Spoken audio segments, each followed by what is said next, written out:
What's up, Laker fam, and welcome to Lakers Report by Chat Sports, all things Lakers. You guys know what time it is. It is the end of the week, which means we have a mailbag Q&A. As always, I asked you guys to send me in questions via Twitter and Instagram. You guys sent me in so many amazing ones, as you always do, so let's just get right into them. But before we do, I want to make sure that you guys are following me on my social media handles. That way you can participate in the next Q&A we do. We do these every single week here, and I would love for you to be able to send in your question. So definitely make sure to give me a follow. And before we get into this video, please do me a huge favor and hit that subscribe button down below and come join this Lakers Report family. We are growing so fast and I am so grateful, and my goal would be to get to 12,000 subscribers by the end of this month. So please do me a favor and hit that subscribe button. But without further ado, let's just jump right into your guys' questions so that I can answer as many as possible here today. Okay, this first question is from @RiderRain, and he says, with having a 24-4 record currently, that's when I'm filming this, and good team chemistry, do you think we should stick with this roster and continue developing, or do we need to trade for a wing before the deadline? Personally, I think that we actually do need to make a trade. Obviously, I'm very happy with our record that we have going on right now. We are the #1 team in the Western Conference, and I'm very proud of our team, but still, I do think there are a lot of things that we need to address, shooting being the main priority in my opinion. You know, the Lakers just haven't been able to find that guy who can be that consistent three-point shooter, and that was a lot of guys that we brought on this summer looked like they fit that bill. You know, obviously Quinn Cook, Troy Daniels, KCP, even Danny Green hasn't been consistent from three, but right now we've seen the Lakers be able to kind of escape this problem because they've been able to win by their defense, and because we have AD and LeBron obviously balling out and playing at an extremely high level. But once we get on later with the season, and once we are in the playoffs playing teams like the Clippers, who have Lou Williams coming off and scoring 30 points off the bench, and other really talented shooting teams, we are going to need guys to be more consistent and guys that we can rely on to really come in, knock down those threes, and really provide us with some much needed offense and scoring. So I definitely think the Lakers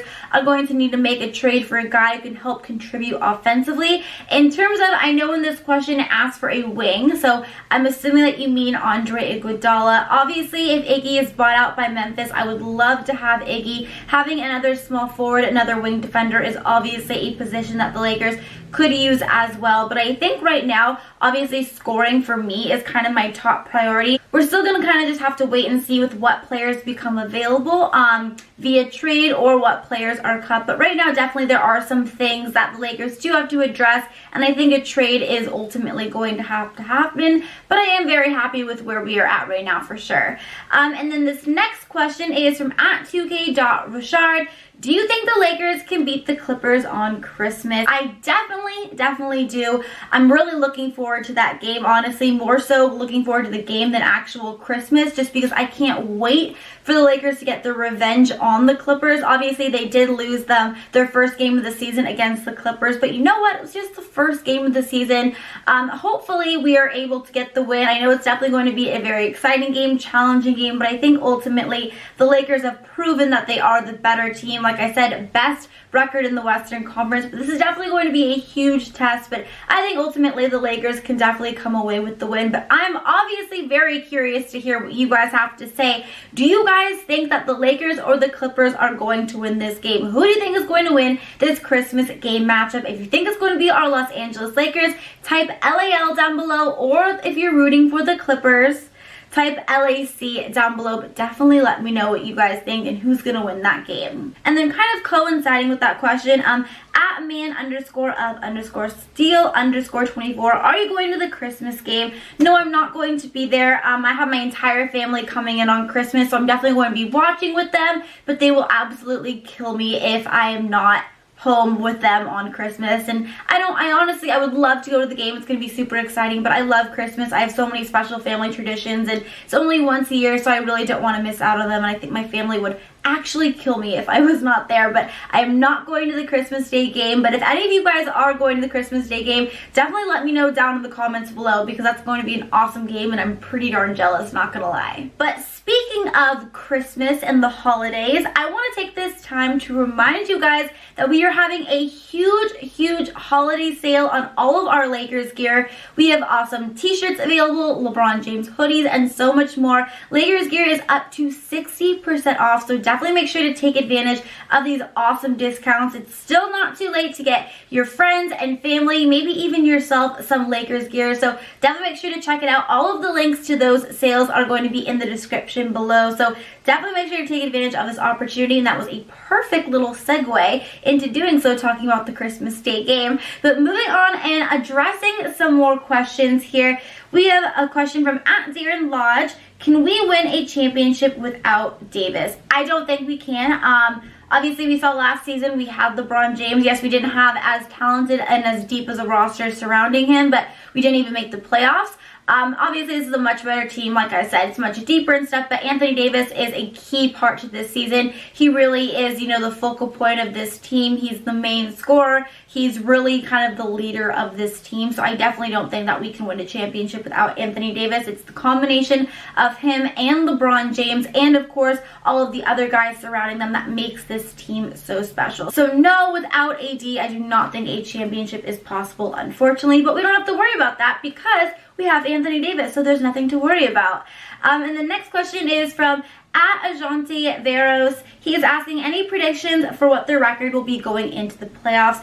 I think that, you know, originally I said that we would win about 55, 56 wins. I'm going to push that now, obviously, that we've gotten off to such a great start. And I'm going to say about 60 to 65 wins. I think that's a realistic goal. I do expect us to eventually go through a little bit of a rougher patch. We've obviously been kind of coasting so far this season, been playing extremely well. But I think eventually we may lose a game here or there. But ultimately, I do think we're going to be able to have a better record than what I originally predicted, and definitely what ESPN originally predicted. They only predicted the Lakers would win about 50, 51 games, and I think that's pretty obvious that we're going to go way above that. So I'm going to say anywhere from 60 to 65 games is a pretty realistic target for us for this season. And the next question is from @DeuceOnDeluce. If Cousins does come back this season, what month do you anticipate? Wow, that would be pretty crazy. Originally when DeMarcus Cousins the injury was announced, I didn't think he would be back at all this season, but you know, he's been traveling with the team. He's been at almost every single game on the bench this season, so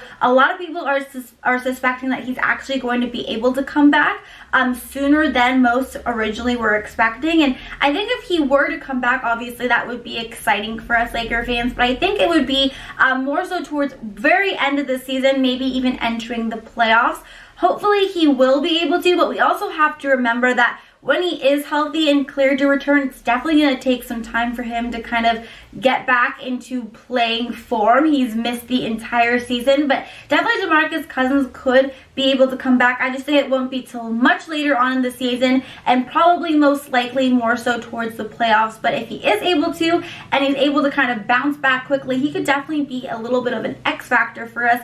That's for sure. But again, as awesome as DeMarcus Cousins returning would be, I'm not necessarily sure that's going to be able to happen. But I'm curious, do you guys think that Boogie will eventually be able to play a game in the Laker uniform this season? If you do, type Y down below. If not, type N down below. But let's move on. The next question here is from @Luda_Wooksy. He asked, can this Lakers squad still remain together after this season? So a lot of the players, actually, the last few years for the Lakers, we were signing a lot of guys on one-year contracts, but this year and this past summer, we actually signed a lot of them to 2-year contracts.